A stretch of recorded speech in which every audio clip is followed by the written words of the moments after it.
السلام علیکم۔ جناب رسول مقبول صلی اللہ علیہ وسلم اپنے دست مبارک سے جنت کا قفل کھول کر لوگوں کو داخل فرمائیں گے۔ یہاں پہنچ کر آپ اپنی امت کی تفتیش حال کریں گے اور اس وقت آپ کی امت تمام اہل جنت کا چہارم حصہ ہوگا، یعنی جنت میں چوتھا حصہ ہوگا مسلمانوں کا۔ دریافت حال کے بعد جب آپ کو معلوم ہو جائے گا کہ ابھی میری امت میں سے ہزارہا آدمی دوزخ میں پڑے ہوئے ہیں، تو آپ رحمت العالمین غمگین ہو کر دربار الہی میں عرض کریں گے، اے خدا میری امت کو دوزخ سے خلاصی کر دے۔ سبحان اللہ۔ حضور اکرم صلی اللہ علیہ وسلم 7 روز تک سر جھکا کر سجدے میں عجیب و غریب حمد و ثنا یعنی ہر طرح کی اللہ تعالیٰ سے منت کریں گے۔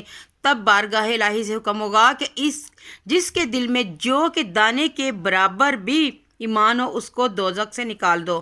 اور آپ صلی اللہ علیہ وسلم کو دیکھ کر دوسرے پیغمبر بھی اپنی امتوں کی شفاعت کریں گے۔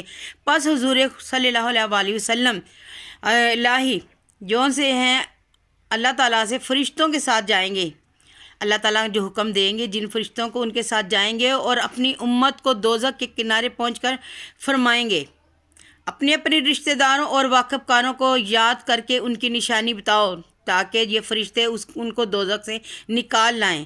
چنانچہ ایسا ہی ہوگا۔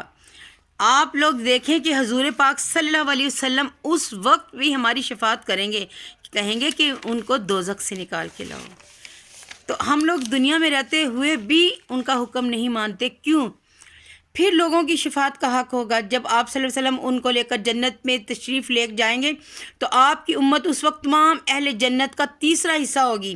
پھر نبی پاک صلی اللہ علیہ وسلم تفتیش فرمائیں گے، اب میری امت میں سے کس قدر دوزخ میں ہیں، باقی ہیں؟ تو جواب ہوگا، حضور اکرم صلی اللہ علیہ وسلم ابھی تو ہزارہا دوزخ میں موجود ہیں۔ آپ پھر جائیں گے، پھر آپ عرض کریں گے کہ میری امت کی شفاعت کریں۔ حکم ہوگا جس کے دل میں رائی کے دانے کے برابر ایمان ہے اس کو دوزخ سے نکال دو۔ دیکھیں ذرا کتنی بڑی بات ہے۔ پھر آپ شہداء اور اولیاء کے ساتھ جنت کے دوزخ کے دروازے پر جائیں گے اور فرمائیں گے کہ اپنے اپنے رشتہ داروں واقف کاروں کو وغیرہ کو یاد کر کے پہچان کر کے دوزخ سے نکال لاؤ۔ اس وقت ہزارہا آدمی دوزخ سے رہا کر جنت میں داخل ہو جائیں گے۔ آپ صلی اللہ علیہ وسلم کی تمام اہل جنت کا نصف حصہ ہوگی۔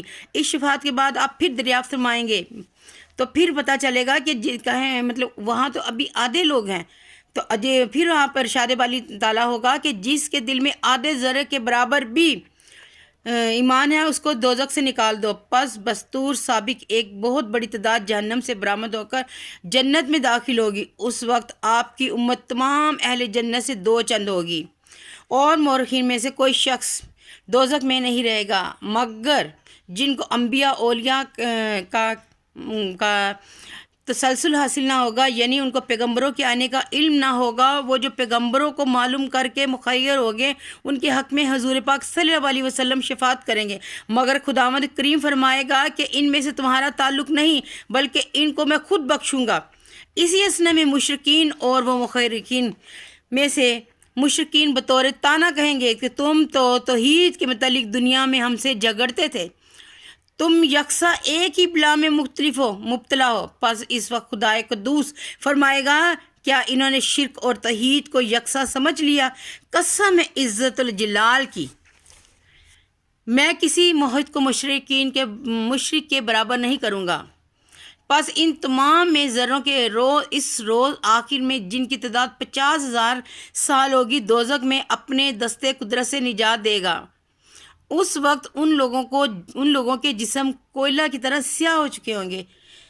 اللہ معاف کریں۔ جنت میں نہر کے دروازے ہیں، غوطہ لگائیں گے جس سے ان کے بدن صحیح و سالم ہو کر تر و تازہ ہو جائیں گے اور ایک مدت کے بعد جنت میں داخل ہوں گے، مگر ان کی گردنوں میں ایک سیاہ داغ رہے گا۔ اہل جنت میں ان کا لقب جہنمی ہوگا۔ پس وہ ایک مدت کے بعد درگاہ الہی میں عرض کریں گے، خداوند جب تو نے دوزخ سے ہم کو نجات دی تو اس نشان کو اپنے فضل و کرم سے ہم سے دور کر دے۔ بس خدا کی مہربانی سے وہ نشان لقب بھی ان سے دور ہو جائے گا۔ آخری شخص جو دوزخ میں سے برآمد ہو کر جنت میں داخل کیا جائے گا ایک ایسا شخص ہوگا جس کو دوزخ سے نکال کر کنارے پر بٹھا دیا جائے گا۔ تھوڑی دیر کے بعد جب اس کو ہوش آئے گا تو کہے گا میرے منہ کو اس طرف سے پھیر دو۔ پس اس سے عہد لیا جائے گا کہ اس کے سوا کوئی اور تو کچھ تو نہیں مانگے گا۔ جب وہ عہد پکا کر لے گا تو اس کا منہ پھیر دیا جائے گا۔ جب وہ جنت کی جانب نظر کرے گا تو اس کو نہایت تر و تازہ درخت دکھائی دیں گے۔ پس وہ شور مچائے گا الہی مجھ کو وہاں پہنچا دیا جائے۔ اسی ترتیب سے خوشنما درخت عمدہ مکانات کو دیکھ کر عہد کرتا ہوا جنت کے پاس پہنچ جائے گا۔ جب وہ جنت کی طرح تازگی رونق دیکھے گا تو تمام عہد و سابقہ توڑ کر نہایت گڑ گڑا کر جنت میں داخل ہونے کا درخواست کرے گا۔ اللہ تعالیٰ تب ہم لیکن جب جنت میں داخل ہونے کی اجازت مل جائے گی تو اس خیال میں پڑ جائے گا کہ جنت تو معمور ہو چکی ہے، اب میرے لیے اس مکان میں کوئی گنجائش کہاں ہوگی۔ حق تعالیٰ فرمائے گا جاؤ وہاں جگہ کی کوئی کمی نہیں ہے۔ عرض کرے گا خداوند شاید تو مجھ سے تسمر کرتا ہے، یعنی مذاق کرتا ہے، حالانکہ رب تعالیٰ ہے، اللہ تو کسی سے مذاق نہیں کرتا۔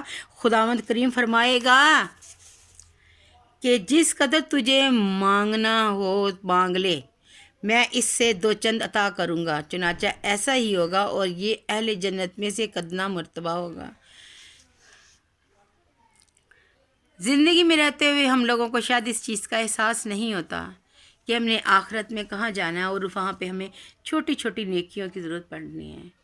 تو خدارا آپ لوگ دنیا میں ہی اپنے لیے جنت کا سامان سمیٹ لے، اور درود پاک سے بہتر کوئی ایسی چیز نہیں کہ جس کو ہر چیز کا مطلب کوئی نہ کوئی وہ ہے، پتہ نہیں یہ قبول ہونا ہے یا نہیں ہونا، یہ ہم نے کتنی تعداد میں پڑھنا ہے، یہ ہم 313 دفعہ پڑھیں، 226 دفعہ پڑھیں، 11 دفعہ پڑھیں، لیکن درود پاک ایک ایسی چیز ہے کہ جس کی کوئی تعداد نہیں ہے اور کوئی یہ بات نہیں کہہ سکتا کہ قبول ہوگا کہ نہیں، یہ ڈائریکٹ اللہ کے حضور پیش ہوتا ہے۔ اللہ تعالیٰ ہم سب پہ اپنا کرم کرے، اللہ تعالیٰ ہمیں برے وقت، بری گھڑی اور برے لوگوں سے بچائے، اور ہمارا خاتمہ ایمان پر ہو، کیونکہ ایمان سے بڑی کوئی طاقت نہیں، جانا دنیا سے ہے، تو اس لیے جانے سے پہلے اپنی تیاری کر لیں۔ مجھے بھی دعاؤں میں یاد رکھیں، اور میں آپ لوگوں کے لیے دعا کروں گی۔ میرا بچہ دنیا سے چلا گیا، میں جب سے وہ گیا میری زندگی کا صرف مقصد یہی ہے کہ میں صدقہ جاریہ کے کام کروں اور اللہ تعالیٰ کو راضی کروں۔ میرے لیے دعا کریں، میرے بچے کے لیے دعا کریں۔ میں نے یہ چینل اپنے بچے کے لیے بنایا ہے، اور تاکہ میں جانے سے پہلے اپنے لیے کچھ ایسی چیزیں اکٹھی کر لوں جو میرے اور میرے بچے کے کام آئے۔ اللہ تعالیٰ آپ لوگوں کا حامی و ناصر ہو، دعا میں یاد رکھیے گا۔ اللہ حافظ۔ جو بھی آپ کے دل کی تمنا ہے، مراد ہے، اللہ غیبی طریقے سے اس کو پوری فرمائے۔ آمین ثم آمین۔